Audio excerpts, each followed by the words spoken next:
Hallelujah. स्वागत है आप सबका मेरी भविष्यवाणियों की पुस्तक में। तो आइए हम आज के पवित्र वचन को पढ़ेंगे जो कि परमेश्वर के दास प्रेरित अंकुर यूसुफ नरूला जी के द्वारा लिखा गया है। हियाव ना छोड़ें। जैसा कि इब्रानियों की पुस्तक अध्याय 10 उसकी 35 आयत में लिखा है, इसीलिए अपना हियाव ना छोड़ो क्योंकि उसका प्रतिफल बड़ा है। मेरे प्रियो, आप जानते हैं कि शेर को जंगल का राजा क्यों कहा जाता है। अगर आप YouTube खोलें तो इसके बारे में अगर आप देखें कि 4 जंगली भैंसें शेर को मार रहे हैं। अगर आप बाघ को देखें तो शेर से ज्यादा बाघ ताकतवर माना जाता है, लेकिन बाइबल में शेर का जिक्र किया गया है। जैसे यीशु मसीह को यहूदा का बब्बर शेर कहा गया है, और शैतान भी शेर की नाई हर समय ये देखता है कि वो किसको फाड़ खाए। शेर इसलिए जंगल का राजा माना जाता है क्योंकि वो निडर और साहसी होता है। आज आपको भी शेर की तरह निडर और साहसी बनने की जरूरत है। यहोशू अध्याय 2 उसकी 10 आयत में लिखा है, क्योंकि हमने सुना है कि यहोवा ने तुम्हारे मिस्र से निकलने के समय तुम्हारे सामने लाल समुद्र का जल सुखा दिया, और तुम लोगों ने सिहोन और ओग नामक यरदन पार रहने वाले एमोरियों के दोनों राजाओं का सत्यानाश कर डाला।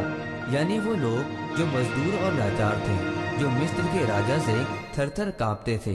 बाइबल कहती है कि इजरायलियों ने सिहोन और ओग जो एक बड़े राज्य थे उसके राजाओं को मार दिया, और रहाब जो वेश्या थी वो इजरायलियों को बता रही थी कि इन लोगों के मन में तुम्हारे लिए भय समा गया है।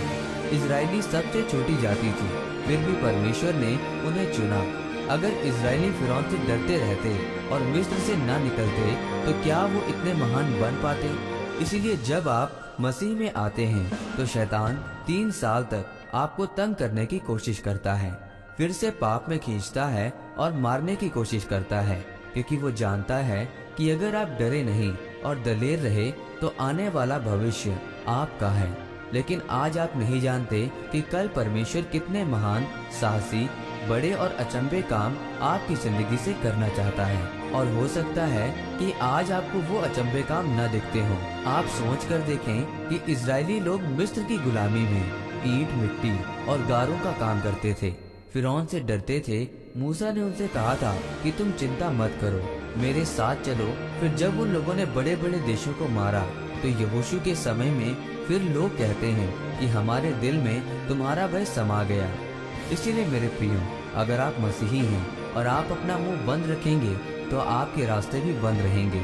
आपके रिश्तेदार आपको बोलते हैं कि अगर तूने मसीह को नहीं छोड़ा तो हम तुझे छोड़ देंगे, तू अपने धर्म में वापिस आएगा, और आप कुछ नहीं बोलते हैं। बोलने का मतलब गाली देना या बेइज्जती करना नहीं है, बल्कि आपको दलेर होकर, साहसी होकर बोलना है कि नहीं, मैं मसीह को नहीं छोड़ूंगा, बल्कि आप मसीह में आओगे, क्योंकि जो आप प्रार्थना में मांगोगे परमेश्वर आपको वही देगा।